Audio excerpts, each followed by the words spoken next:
Welcome back to Mystical Sisterhood. In today's episode, I'm joined by Nandita Wise for a soulful and expansive conversation on the Vedic concept of time. Together, we take a closer look at how we've been taught to experience time, linear, hurried, and always on the go, and contrast it with the more organic, cyclical, and intuitive rhythms of Vedic time. Nandita shares her beautiful wisdom on living in harmony with the seasons and natural cycles, reminding us that time is not just a ticking clock, but a sacred unfolding. We also explore what it means to live consciously, how love, family, and intentional living all play into the way we shape our days. This episode is an invitation to soften your relationship with time and receive what's here for you. So settle in, exhale, and let's step into the spaciousness together.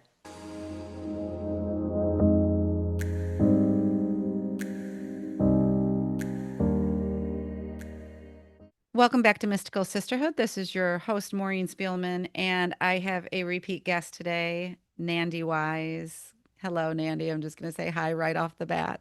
Hello. Hi. We're here today because Nandi and I are joined through several touch points in our lives. We've shared teachers, we share spaces during the week where we come together to process life and to apply what we've learned to our journeys.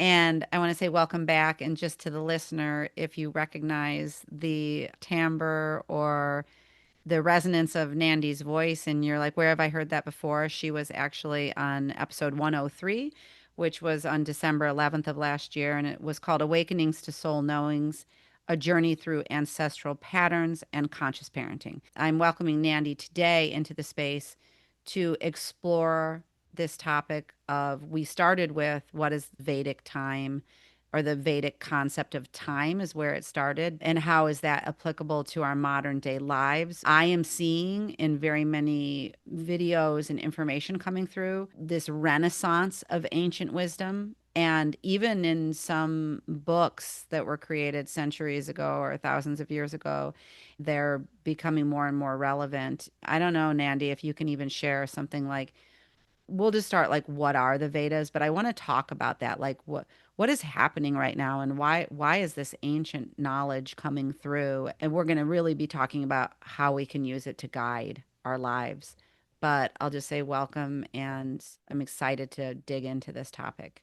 Thank you. Thank you so much for having me and entertaining this conversation. I actually do think it's well timed. And I know from a series of conversations we've had that this is sort of what lit me up to share this with this audience and you. So I just want to say, first of all, one of the beautiful things about, I think, some of not just Indian teachings, but I think other ancient teachings is there's always a nod to a bow to all our teachers, and also this appreciation that we are in a circle with our teachers, and we pass the baton, we become teachers as well. And so I feel like we're passing something forward in this conversation and healing something from the past. Mm. And I think your point about why this is relevant is actually that's what's coming up for me is there is talk now and understanding of ancestral healing. So I feel partly that's why we're looking even at something beyond mainstream education in understanding our healing. Yeah, it's beautiful. It feels really abundant to me that, like, wow, and mind blowing too, that there are these ancient creations that we're rediscovering, like they're like a toy box, right? I mean, and they're just so fun to just unlayer and uncover and discover. You reminded me when you said Indian heritage. Were the Vedas something that you were introduced to when you were a young child or when you were growing up, or did that come later? So there was always some conversation about the concepts, but not a lot of specifics. And Okay. so I think I did at a very early age have curiosity that never left me. So Hmm. that's where I think for me, this pursuit of wanting to know more, wanting to, sit in front of the teachers who could bring this information like more into my radar. That's where, yeah, it started. So like I did know, for example, like we're going to talk about this system looks at time as a cycle, and it also has mapped them into sort of four units. I always knew as a child, because my family talked about it, that we were in one particular unit, like a epoch of time, but exactly what it meant, why, and how is that connected to us as individuals? I didn't know any of that till, Yeah. like Hmm. this part of my life. Yeah, and it makes me think of like, oh, if I back up just a little bit too, Nandy, about okay, if we're just going to be using the Vedas, which I'll have you just give us an overview, but one of the reasons that come to me is why would we learn another view of how time is viewed or another perspective on it? And it's that for me, the clock and needing to be somewhere and having 8 hours in a workday or the ways that we define time seem like they're very masculine in ways. They're very tied for me to doing. Like, okay, I'm only going to feel productive if I sit down and focus on my things for at least 4 hours a day. Like we use numbers and time to define our success for something in a lot of ways. And so there's so many things that are happening in culture that are breaking open the ways that we viewed things. Does that make sense? And does that kind of, in terms of one of the reasons why we would be invited to bring in other views of how we view time? Yeah, absolutely. I think the idea of this sort of toxic masculine approach to time, we just take time for granted as we know it in our conventional understanding. So I Yeah. think the idea that, to me, it feels like time's imposed on us and we're enslaved by it. Even the idea that by a certain age you have to accomplish something, Mhm. or, some by Friday you should have accomplished something, or the punctuality, all these things, like what it means to be on time for something. It's imposed on us. It doesn't come from inside out. Wow. And then you're making me think like, oh, wow, we're keeping track of time, the amount of time in a lot of ways. And then technology keeps on giving us access to more ways to monitor, sometimes judge time and how we're using it. Because I'm thinking of like, I always like the style of those iWatches, you know what I mean? The Apple watches. I think they're like very sleek in design. But it's another, and I guess saying that, like we've always had watches on our wrists, right, to keep time. But then these devices are so powerful in ways that then they've got our calendars and they've got, how many calories did you burn and how many steps did you take? And just like there's so many different avenues of it. Yeah, yeah. Just going back to this idea of this imposition of time, I think one of the things I noticed, not just about this like Indian knowledge, but even, I feel like the other ancient knowledge systems, I think there is much more of an emphasis on, for example, seasons and how they exist also in a cycle, like a wheel of time, right? And that there's a time, for things to sprout and germinate, and there's a time for things to sort of sustain. There's a time for things to decline. And so I feel like our Apple Watches, our whatever, our calendars and everything doesn't really reflect that. And in fact, actually takes us away from natural cycles. Those are something actually, I think, deeply and intimately inside our own organism that we don't have any relationship with in the way that we are taught time. Before we go into time, what were the Vedas? Can you tell us a little bit about? I don't know a lot.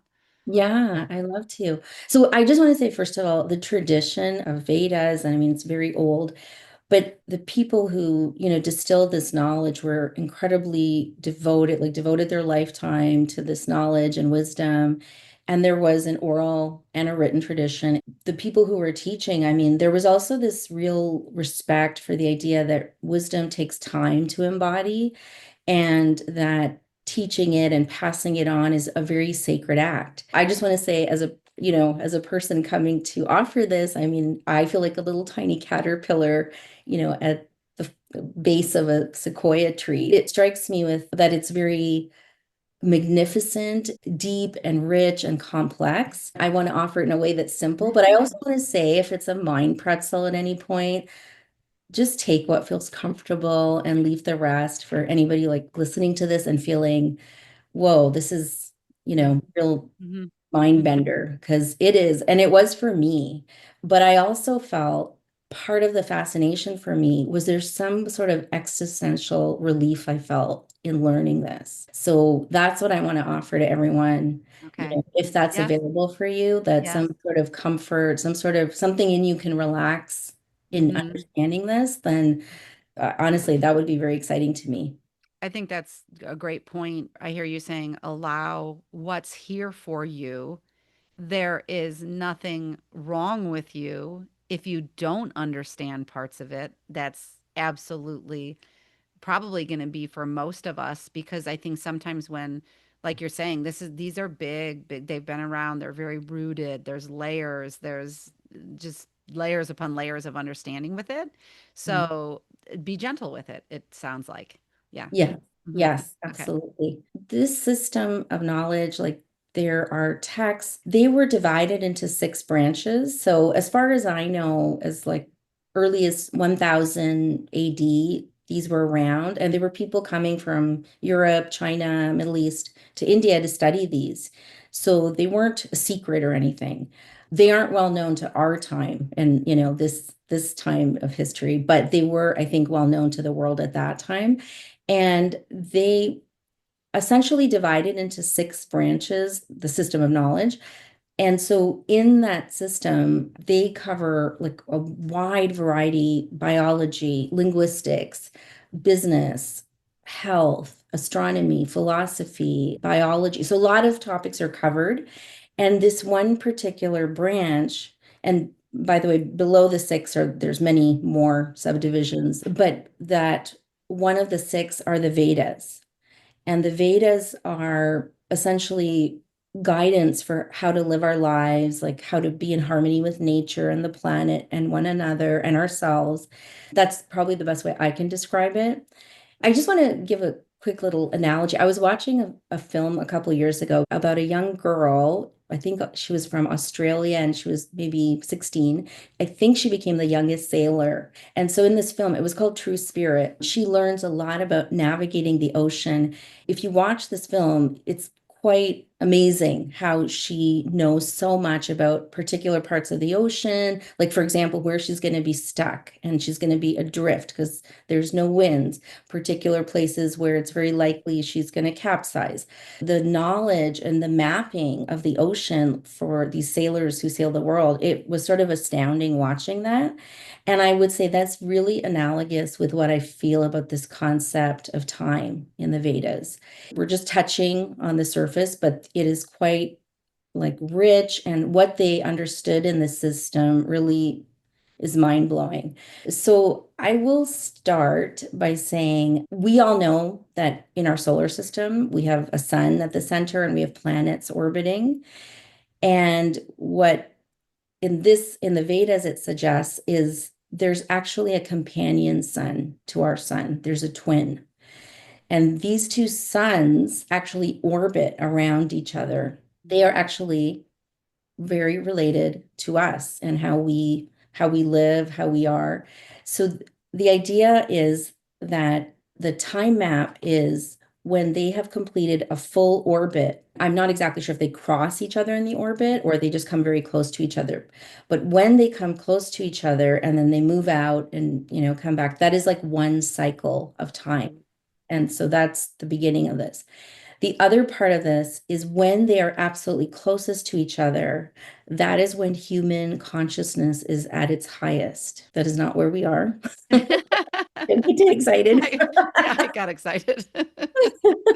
But we will go there again. As they move away from each other, we start to see a decline in consciousness until they get to the furthest sort of tip of that orbit when that is when we have the least access to all our powers. Also, that orbit, that cycle is in 4 units according to this Okay. set. Hmm. So, and the four I find really interesting too because we have 4 seasons. There's four aspects to the breath. There's, four in so much, right? Like it's an interesting number. The four units are not equal in time. The place where we have the highest consciousness is actually the longest period of time, and then gets shorter until you get to the last stage. So am I making sense so far? Yeah, and I would say in those orbits of the suns, we're talking, of course, I'm trying to understand it from the mind level, but we're talking hundreds of years that these cycles are, would you say, or thousands? The one cycle is 8 billion and Oh, change okay. years. Yes. Okay, then we have kind of a roadmap for that. Yeah.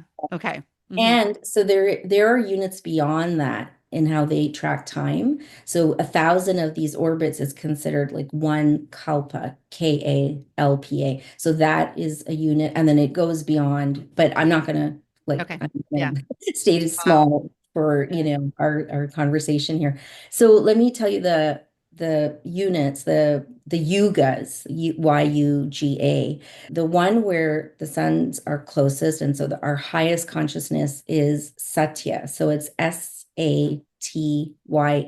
Satya is 1.7 million years approximately, a little bit more. This is the golden age, right? Probably I would say deep longing for so many of us that want, you know, Hmm. when we think of the word ascension, I think that is the optimal place. Actually, there's one other thing I want to say about the cycle. It's actually a map, not just for tracking time, because what they're saying in this model is time is a way that consciousness has effect.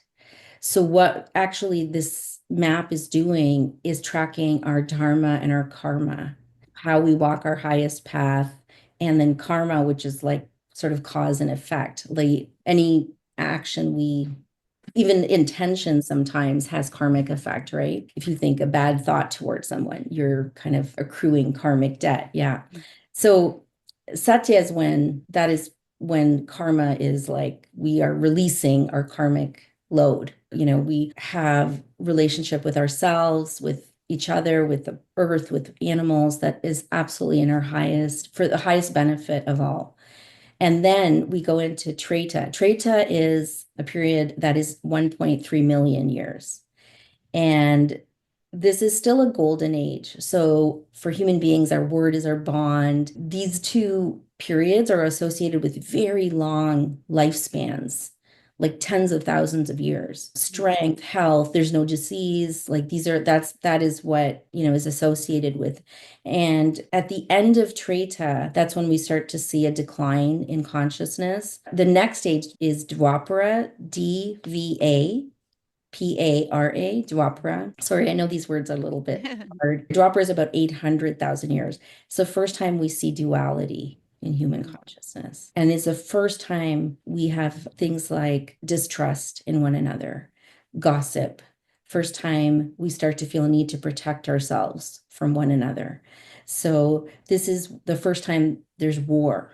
First time there's, neighbors don't get along. Those are the kinds of things showing up in this age. And all these ages also have they have sort of an off ramp and on ramp. So it's not like things just change overnight. It's Okay. really that there's a period that things start to deteriorate or ascend. And then the final age, which is where we are now, is the Kali Yuga, Kali. And the Kali Yuga is a very dense and dark period. It's 400,000 years and change. It's exactly 432,000 years. And so this is defined by there's a loss of knowledge, like a profound loss of knowledge. We don't have access. Like if you think like those two suns, like we're actually in darkness because these two suns are away from each other. I'll just give you a little laundry list of this age is very few people practice their dharma, which is walking your highest path. People tend to eat food that's tainted, not good for them. The environment is polluted. There's scarcity of food and water. The quality of family declines and is even non-existent. Most people commit some sort of sins. Passion and sex is the only bond between the sexes or spouses. Cheating and lying are considered valid paths to success. Wealth is the singular sign of virtue. To own things is the way to have high rank. And entertainment becomes very base. So, for example, humans find violence very entertaining during this age. I think this is one of the most important points. The inner meaning of spirituality is lost to most people. Wow. So there is one saying about the Kali Yuga, which is 1,000 people have their eyes closed in the Kali Yuga, and one will have their eye open. And the Satya Yuga, 1,000 people will have their eye open, and one will have their eyes closed. How is that landing? I want to provide time for it because I'm a little speechless. I feel like when you got, well, first of all, I'm thinking for the listener as you went for the four eras, that for me, because I'm also a novice with this, and even though we talked about it before and I, had preparation, it was like, oh, I see with each, when you linked the one to the next, then I understood it all. And that it had like this sequence and meaning together. And then when you were about halfway through the list for Kali, I wanted to cry.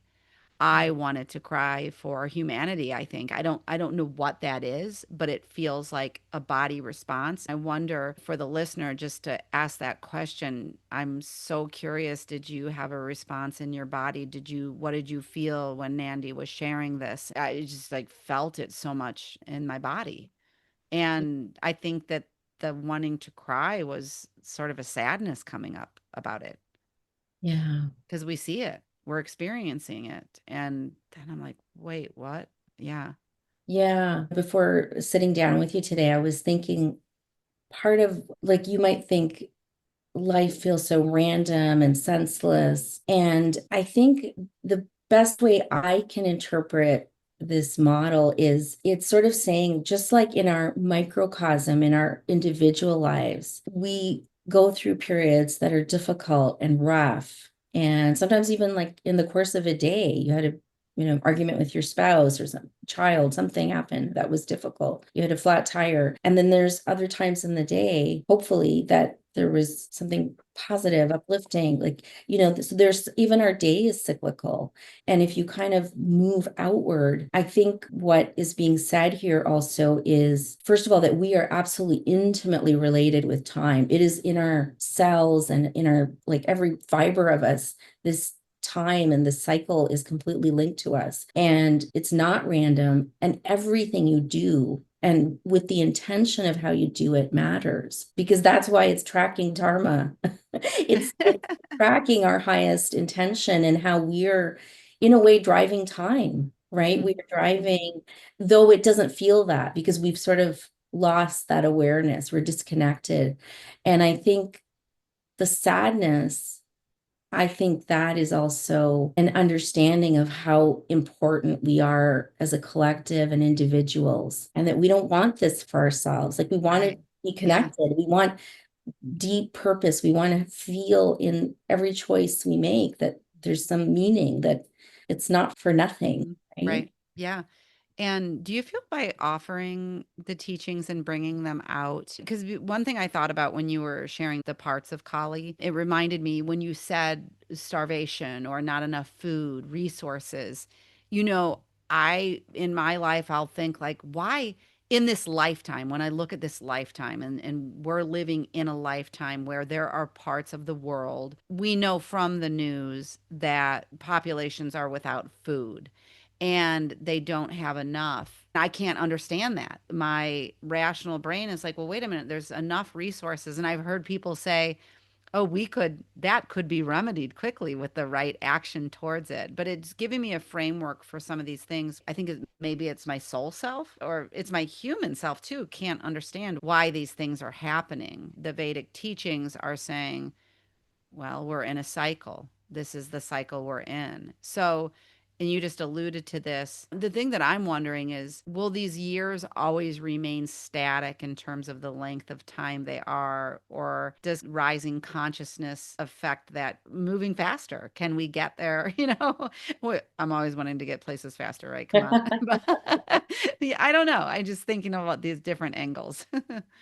Yeah. Well, and also the point you make about food, like when we look at the other points on that list, money is a big driver. People are entertained by violence. So what is the reverence for life? If you do have a lot of resources, then can you extend help to Yeah. people who don't Mhm. have Mhm. any?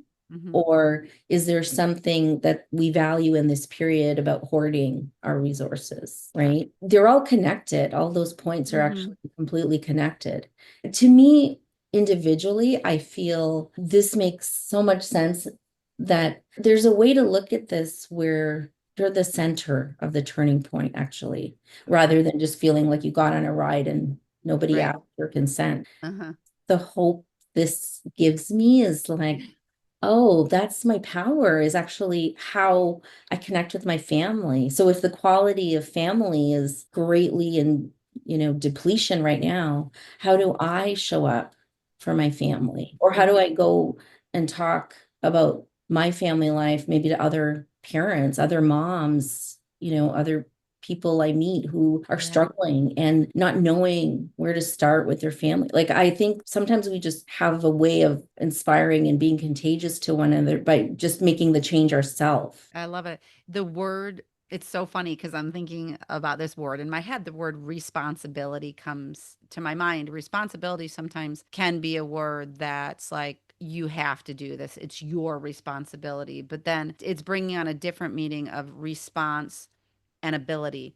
So for what we see, we have a response, and knowing in an empowered way, we have an ability to influence the field, like what's happening, and we have choices and we can do things. So it's very empowering too. Yeah, I think Mm. like what you're saying reminds me of Viktor Frankl and the response, stimulus and Yes. response. And between the two is where our power is. Yeah, Yeah. definitely. Can you, I know we've talked about this before, and it's a phrase that is thrown around, at least in spiritual circles, as above, so below. Mhm. Where does this fit? We've talked about it before, but tell me again. Yeah. Because I think it's like it's an abstract thing to me. And as I learn about our universe and all the different goings ons, I'm like, okay, like, I am in a quest to integrate. And I think as above, so below is an integration type of, like, a oneness kind of concept. Yeah. Yeah, and I think it also is a teaching that to me allows us to understand that we're deeply connected to everything and interconnected to one another in ways that are really challenging for us, right? Like, I mean, think about the last time you had an argument with your spouse. Did you feel like you were one? Yeah. And I think that is sometimes those are the little front lines of where we want to bring these more esoteric teachings like into play more, right? So I feel we talked about just this list, like it sounds like, okay, this is affecting everybody, but what if we were to bring that into just a moment with your spouse, somebody, and just knowing, like if I was in that position, which I have been often, but if I was in that position where my spouse and I are disagreeing, and I can think of this, like I can think of it's like, hey, the quality of family in this moment, like what does that bring up for me? What would my intention be around that? I mean, I can't make it for the everyone around me because I mean everybody has their own, choice. But for me, I want to have a home where I feel safe and loved, and my husband feels that way, and that we have a home where our child feels that way. And so the quality of our connection is very much something I would pay attention to. And by Mhm. the way, I do feel our attention is the most sacred currency for all of this. Like when we Yeah. talk about being drivers of change and our agency, I think that's the thing is we don't realize how much our attention, because if when the minute we are focused on something else, we're giving away something that's absolutely going to Mhm. gas in the gas tank. I like how you're explaining that though, because when you give a family example like that, I'm thinking there's many ways in which Kali, this period of time is, yes, it's all around us, and it can seep into our family structures in many different avenues. And so when you're describing your process of, okay, this is this value that I'm wishing to cultivate in my own home. It's just to me, it's like that outer to the inner, like that it's our, again, the in between, and what are we going to create with it? So it's just, I just had that, like when you're saying, like all the ways that a lot of the media these days is a certain way. But we have, Mhm. last night I watched this beautiful show, The Empress, and it was just all about a young free spirit. And I'm only on episode one, so I'm sure it's going to had a little violence, but you know what I'm saying. It had a lot of beauty to it. And when you name that film True Spirit, that's what I want to put the television on. That's what I want to be ingesting. And I Yeah. love that. I actually love that I have the ability to do that. And I have gratitude for it too, because I know not everybody has that kind of. Yeah. I feel what you're saying is actually really important because I feel I've had many conversations with people that, oh, I've watched this reality show and then I watched and then I got into this and then this came up or this came up on my IG feed and then I just got, went down a wormhole for 2 hours. And I think what you're saying is we can actually set this intention to curate our choices, Mhm. right? And be the curators of our intention because that is lost upon us if we're sort of like, oh, well, I'm just here and I don't know what's on TV, what's everyone watching on Netflix, Mm. Yeah, right? absolutely. Hmm. Hmm. Yeah. Yeah. So I do love anything that's helping us understand more our agency because I don't actually think it's that complicated, but Mhm. we've just been disconnected from it. Yeah.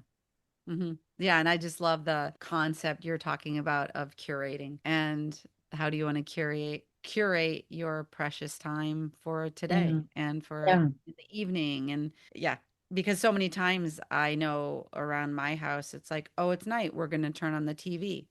And that's a very common pattern around here. Well, do you want to do that? Do you want to what's going to feed your soul, and would it be reading a book or taking a walk or Yeah. but exercising the agency. Yeah. Mhm. And when you said also as above, so below, like Mhm. I think about going through the elementary school system and just say they've taught you about planets or whatever. And the way we're taught, it just feels like there's a randomness. Well, I don't know, the planets go around the sun, and I put on whatever's on TV and I'm reading something. I'm in the grocery store Yeah. looking at, National Right. Enquirer or whatever. We aren't really in this culture, we aren't really taught like how am I going to organize this so I'm careful.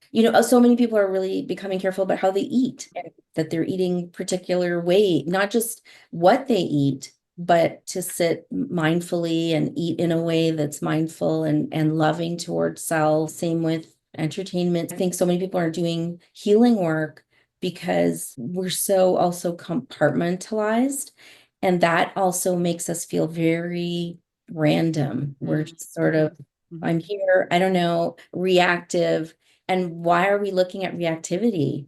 Because we want to feel in connection with our agency, right? We want to feel, I mean, you and I have been down the road of conscious parenting, and it's like because we want to show up to our children in a way that they feel connected, that they feel Absolutely. you are so desired. Mhm. Everything you do matters to me. I see you. I love you.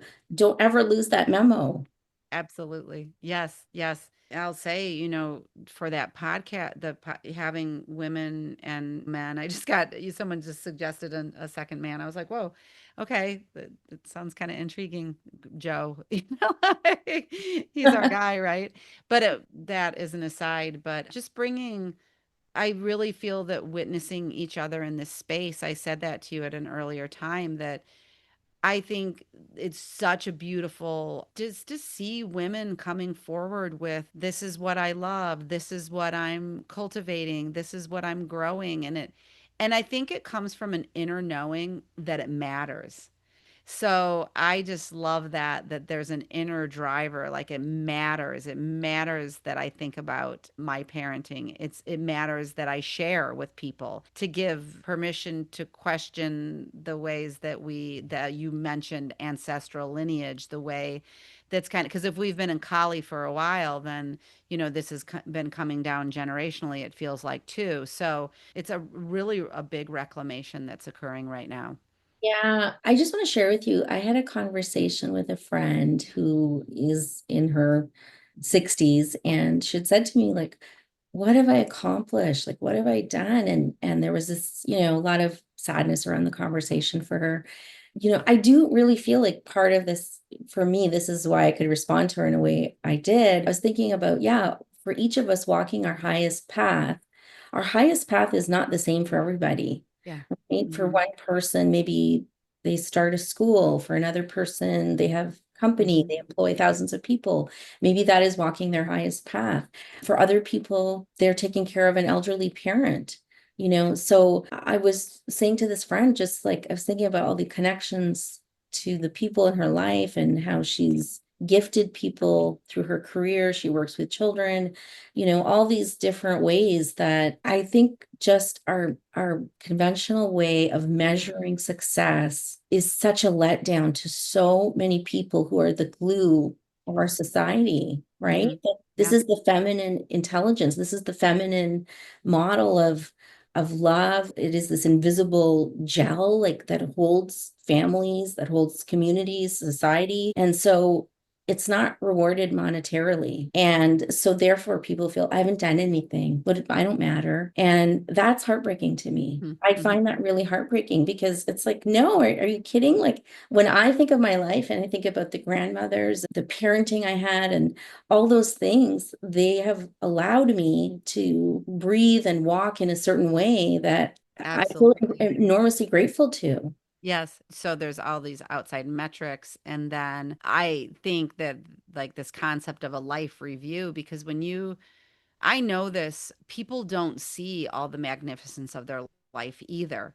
But then Mm. when you really start to look at the synchronicities and the path and like how actually these pieces are quite interlocking, and that there's a lot of unseen beauty in the Yeah, path. I think that's fascinating too, because again, it's like, how are we looking at it? Two things came to mind. You could have someone in their 60s or 70s, maybe not in this lifetime, but then chance upon something that comes into their life and it is seemingly condensed to fewer years, but the richness of the experience was so just profound that it didn't matter that it wasn't a whole lifetime, that they got to experience it. I'm thinking of a friendship that came into my life 5 years ago, and the dear friend died about 9 months ago.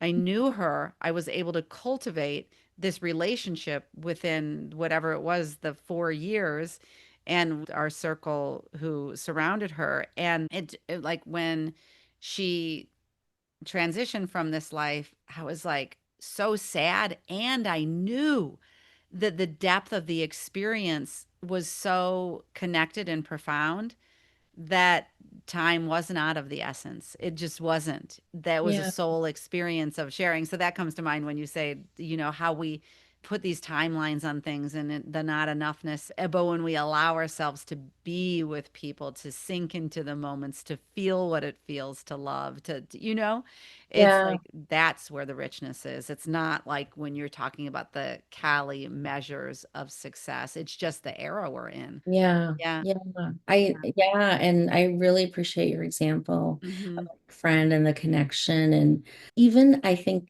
just how you reflected on the quality of the friendship and what it brought to you. I think people can be, I have no judgment, but sometimes when a person transitions, like there's just nothing but pain and loss associated with that. Hmm. And I think, like I remember Eckhart Tolle said, after some time when we've lost someone, their light can shine much more powerfully Yeah. into our life if we allow that experience. Yeah. And It's by the way, I wanted to say one more thing, which mhm. came to my mind when you said life review. I told you that these cycles, like when they complete, there's a 8 billion year sort of cycle, like it's like 1,000 cycles equal the 8 billion plus years. But then there's actually 1,000 cycles where there's no life, there's no creativity, there's creative energy actually is dormant. Then the cycle wakes up again for another 8 billion years so if you think of life review, is our time to be also perhaps dormant, perhaps in a womb, perhaps reflecting, perhaps getting ready for Yeah. something more, and again, it goes to your as above, as below question, because I feel like it's reflected in all of that, right? Like this, it's the fact that there's a beginning and an end Mhm. to our Yeah. lives. Like that's where the meaning is. And that's where we are trying to ascend. We're trying to learn more. We're trying to, maybe not everybody is, but Yeah. Right. But the listeners, people listening to this yeah, are. listeners for sure. Absolutely. Another thing that you were, when I'm thinking about the Vedas too, I recently started with just like my very beginning interest in astrology a few months ago and just listening to a woman, Pam Gregory, who's got these wonderful videos on YouTube and then Bess Strzelecki was just on with evolutionary astrology, but Pam Gregory has just like a little book about astrology, kind of just a beginning primer. But I was really surprised to that the kings and queens used to consult astrology in the days, what, 1400s, 1500s, and they were the primary people on the courts that would be like, okay, let's consult them for big issues. And then over time they were more cast out to the side. At one time these teachings were the go-to teachings for Mhm. guidance. I was like, really, when I read that about astrology, but I believe it to be true with all of these ancient sort of tomes, that they were the guides for life.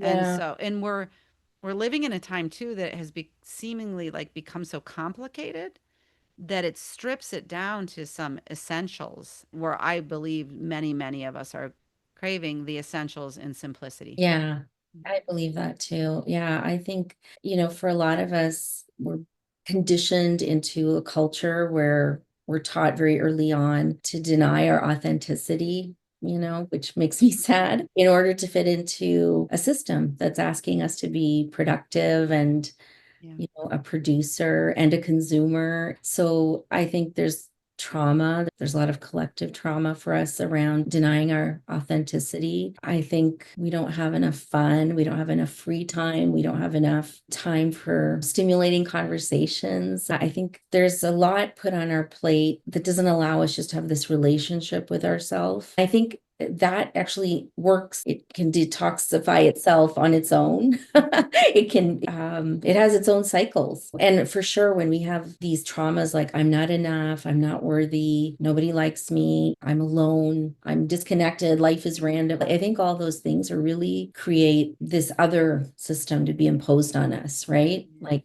we Yeah. look enough when you get the right makeup or buy a Absolutely. car Yeah. or get a Hmm. house that's bigger. All those things will make you better. Hmm. Success Right. better. Yeah. And Absolutely. they're complicated and they're never ending. And they're Yes. just like a constant dangling carrot. That feeling of I have enough and I am enough. I'm not saying it's easy to access that, but I do think like we need more simplicity to access that feeling of I'm okay. Yes. Yeah. And it's making me think of a friend who has said, she's not local to me, but has said that she's in a really significant period of healing for herself and integration. She's just taking as much of a step out of life. I think that even though she thought she wasn't doing, there were still some patterns of it and just intense rest. She had said, yeah, but we can still meet. And I said, no, take all the rest. And if it's in 6 months or 3 months or 6 years, like, to honor what you need right now, because you're in, like, to your point, you're in a season. I love thinking of ourselves in the seasons and Mhm. cyclical like that, because it's so true, that application to nature and nature seasons and seedlings and growth and branches and letting go of the leaves and all the things. And Yeah. yeah, Yeah. we can learn a Yeah. lot I from. mean, I mean, according to this, I mean, even our breath has seasons. Right. Yes. Yeah. Yeah. So Hmm. that is how it is in the micro and the macro. Yeah. And you had mentioned that before, like the phases of the breath, and then also the phases to life, that Hmm. there's different phases to life. I can't remember what those were Well, exactly. we think about our life like as birth, we're children, we're adults, we're senior citizens, elderly. They're also the sort of four seasons of our life. The zodiac is divided into four, right? Like if you think of the elements, air, fire, water, earth, Yes. everything is, Yes. there's a four in many, many places. I'm laughing because you and I were together in the Mystical Sisterhood Rising community earlier with Christina Triff, who was telling us about getting in touch with our intuition and feelings. But she told me, Nandy, when everybody got off, that this week she makes the sort of like predictions in the beginning of the week, and that you would see the collective be on the lookout for snakes and the number four. And that was just an hour ago or 2 hours ago. And I'm laughing because just the synchronicity as life would have it. We're just talking about all fours today. Oh, yeah. So, what else? What's coming to mind for you? I was thinking about something. You read a card when we were having a meeting one time, and Hmm. I was hoping I had it with me, but I Mm, remember when you read this, it just really stayed with me. And I think it said something about when love is the guiding force in our lives, hmm. has a harmonizing ability for everything, for all aspects. Yeah. And I feel like that just feels like a really natural part of this conversation to me. Hmm. There's a concept in this teaching. I didn't really go into it, but when I talk to you about the bigger units of time, it says because there is one creative force in this universe, and that is how it breathes, how it sort of grows and sustains, and that the essential principle of that force is love. It's beautiful. Yes. I had learned that in the particles we breathe, I don't know if this is associated at all, they were called adamantine particles, and that at the core of them, they embody love. I don't even know how to Mhm. conceptualize that really, but as with many things, like how you started, Nandy, today, sometimes it's not that we want to believe it when we hear something like that. Someone else might say, that's not truth at all, but then within me, it feels like a remembering. So I just honor that in you too, that I think I'm seeing that your love and passion for the Vedas and the teachings, because they are complex. And even though you described yourself as the caterpillar, there's something about that where you just are like, oh, wow, this is for me. Don't know if I'm remembering, if I did this in another lifetime, what it is. But I think no matter what, for now, there's something about it that you're coming forward to teach it for whatever reason. Yeah, you're Mm-hmm. right. And sometimes things don't make sense till much later, and it's okay. Yes. In the spirit of saying, like, everything we do matters, just to offer this, and whatever way it lands on people or doesn't or whatever, I mean, I feel like I've done my duty, like just to share, because there was a little trepidation in saying, Maureen, can I share this? Yet also something really saying, yes, this is a sacred yes for me. Because if it touches me, then I feel like even one person will be touched. I think it's really healing in some way. Certain things, yes, they really hit you in the chest. And there's other things like you might be thinking about it 6 months later and be like, oh, that really makes sense to me. I think that's how healing happens, right? Yes, it does. Yeah. And it's all in divine timing and it's all, I love this idea in this that we actually are held. We are bound in something meaningful, though it may not be the most obvious way to think of it. yeah. And the thing that gets me is if the ancients knew it, that's what really blows me away. This information came from somewhere like way back when, or even art that was created. I hear a poet like Rumi and I think like, what? This person channeling, like creating this beauty. Those are the things that really I stand in awe of. Yeah, It's amazing, I right? join you in that. It's like, how could it be? There wasn't any of the modern technologies we lean. It was just all from the heart and soul. And it's been around and it's centuries old. It's hundreds of years, centuries old. Yeah. I want to say one Yeah. quick thing. Yeah. I said to you at the beginning, like we honor our teachers and we recognize we're in the circle of teaching. I just wanted to honor you because what you're doing is amazing. I have learned a lot from you. So just how you offer this and how you've listened to yourself and just offered this as a way that you move things forward, you offer from your heart. Yeah. And so I'm really touched. And I just Mm. wanted to also express a deep bow to you because through our many conversations, also as friends, I've learned a lot from you. Thank you. I just take that in, and it goes back to it matters, right? It matters that we meet each other in connected spaces, that we see one another, that we recognize we recognize and allow our own brilliance to come forward. It doesn't seem right to say without apology, but just allowing it to come forward and sharing it. That I know, if there's nothing else from what I'm doing here, I know the purity of what this is. I know the power it has to share things that have not been shared before in this way, in the individual like yourself across from me, your way. It impacts lives. And then, like I was saying, you put a megaphone on it, forget it. I mean, and that I know. That's what I say when we were talking about like richness of experiences. Sometimes I think now held such richness of experience in even the last 5 years. If I left tomorrow, I feel full. And that doesn't even seem like, oh, don't put that out there. Don't. But it's true. That's because I've allowed that absorption in the moments with anyone who wanted to come into the space. That's what it's for. It's not an exclusive club. It's not like that. It's for resonance. When we share this frequency, and whoever is listening, sometimes once in a while I'll get like, oh, I listen to it all the time, or someone I don't know, or this or that. And I'm like, what? And that delights me. Yeah. And So, as I'm listening to you, I think of that saying, I am large, I contain multitudes. And just hearing you and your yeah. experience of all of this and your offering, like that's what I hear in you. It's like Um, you're allowing all your multitudes to have yeah. space and Yeah. to absorb them. Yeah. I so appreciate you wanting to share here. And in terms of all the time these days, I'm asking, and I probably did in December, but if you were just to come down, just you are in that heart space, but a message for humanity, for anyone listening now, what is a parting anything that you would like to leave? It can be simple, just anything that's coming to you, you feel is relevant. I think just that love matters. Yeah, it's here, it's present. Yeah. Yeah. Yeah. I Mm. think love really matters. And I'm so appreciative of our conversation today. Thank you. Me too. Thank you. In the show notes, I'll put your website. If you have any tools to access for beginning reading or where to reach you to learn more, we'll put that in there too. Okay. Thank you for the listener, as always, for being here. And we'll see you in the next episode. Thanks, Nandy. Thanks for listening to this episode of Mystical Sisterhood. To learn more about my one-on-one coaching programs or join the Mystical Sisterhood membership, visit maureenspielman.com or mysticalsisterhood.com.